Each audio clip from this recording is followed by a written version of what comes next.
সে তার বিচার করে মৃত খুনের মা, তবু কেন পায় না বিচার নিহত গোলাম, তবু কেন পায় না বিচার নিহত গোলাম।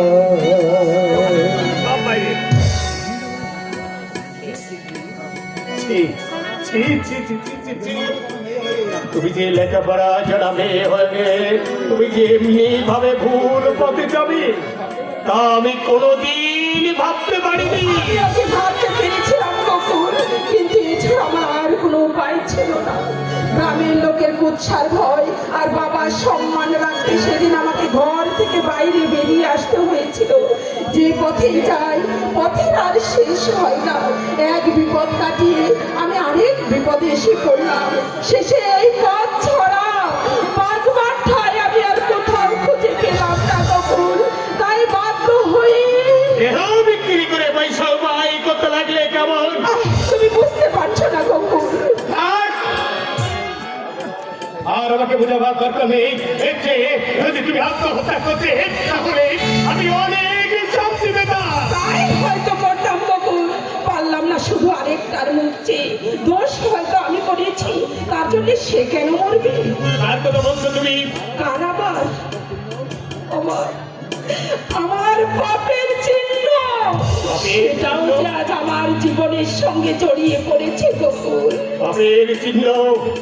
কিসের কথা বলছো তুমি? আজ আমি সন্তানের মা।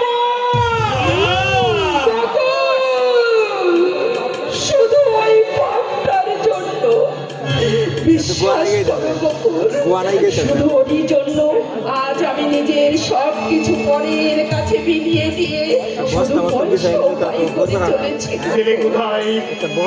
এখানে থাকে না। এখন কি করবে? এমনি ভাবে থাকবে না তুমি ভালোভাবে বাঁচবে? জীবনেই বাঁচবো আর কার কাছে গিয়েই বা দাঁড়াবো? আমি যদি তোমাকে অন্য জায়গায় নিয়ে যাই, বলো তুমি সেখানে যাবে? এই বা কি হবে? তার চেয়ে বেশ আছে, বেশ সুখে দিন কাটাচ্ছে। তারপর ছেলে যখন জানতে পারবে কি জবাব দেবে ছেলের কাছে? এই জন্যই তো তাকে আমি চোখের আড়াল করে রেখেছি গোকুল, যাতে সে বড় হয়ে কোনোদিন জানতে না পারে তার মা একজন বাজারের বেশ্যা। গোকুল, জীবনে আমি এমন একটা ভুল করেছি যার জন্য আজ আমি এমনি ভাবে তিল তিল করে নরক যন্ত্রণা ভোগ করে চলেছি গোকুল। ছেলে কোথায় থাকে? পরের কাছে। ছেলেবেলা থেকে সেই তাকে মানুষ করেছে, সেই তার মা। আমি শুধু পয়সা দিয়ে যাই গোকুল, আপনজন বলতেও সে। আমি তার কাছে কেউ নই গোকুল, আমি তার কাছে কেউ নই। তারপর এই পথ তোমাকে কে চিনিয়েছে? কেউ নয়।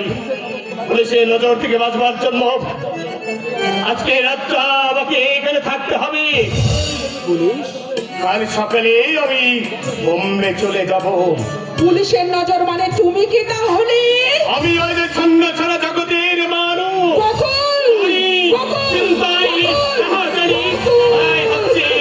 আমার একমাত্র কাজ না হয় কাল রাতে বেনারস এক্সপ্রেস আদায়, আর এই জন্য পুলিশ আমার পিছু নিয়েছে। তাই তাদের হাত থেকে বাঁচবার জন্য আমি এখানে আসতে বাধ্য হয়েছি। এখন কি করবি? যেমন করে হোক এই রাতটা তুমি আমাকে লুকিয়ে রাখো। আমি কথা দিচ্ছি কাল ভোরে আমি। না, তা নয়, মানে এখানে এই পরিবেশের মধ্যে। তোমার কোন আপত্তি আছে? আমি ঠিক তা বলছি না, মানে এক ঘরে দুজন। আচ্ছা ঠিক আছে, তাহলে এই টাকাগুলো রেখে দাও। এত টাকা আমি রাখবো কোথায়? রাখতে না পারো খরচ করে দিও। গোকুল, জয়া ভালো তোমার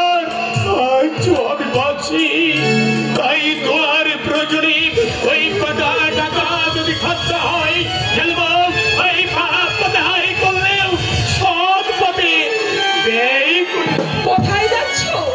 তাই ঘরে লোকদের বলে আসি, নইলে তারা হয়তো চিন্তা করবে।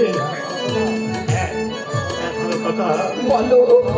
অনেক দিন মানে আমার তো মানে তাই অনেক দিন আমার ভালো খাওয়া হয়। বকুল, তাই বলছিলাম যদি পারো মনের মতো রান্না করবে আমি প্রেম করে খাবো। প্রেম করে খাবো। বকুল, এ আমি কি করলাম? কেন কেন আবার মায়ার বাঁধনে জড়াতে যাচ্ছি? না না, এ হতে পারে না। আর কাউকে যে আমি আমার নিজের সঙ্গে জড়িয়ে নিতে পারি না। আমি তো আর কারণ নই। আমি আমি যে অনিমেষ চৌধুরীর বিবাহিত স্ত্রী। কিন্তু অনিক, তুমি আমাকে একা একা ফেলে রেখে কোথায় চলে গেছো? তোমার সঙ্গে কি জীবনে কখনো কোনোদিন আর দেখা হবে না? কিন্তু তোমার সঙ্গে দেখা হওয়া যে আমার বড্ড প্রয়োজন। তোমাকে যে আমার অনেক কিছু বলার আছে। ভগবান, আমার অনি যেখানে যত দূরেই থাকো, ওকে তুমি সুখে রেখো, শান্তিতে রেখো। কিন্তু তোমার কাছে আমার একটি মাত্র প্রার্থনা, আমার মৃত্যুর আগ দিন পর্যন্ত অনির সঙ্গে তুমি একটিবারের জন্য দেখা করিয়ে দিও ঠাকুর। তার কারণ ওকে যে আমার অনেক কিছু বলতে হবে, অনেক কিছু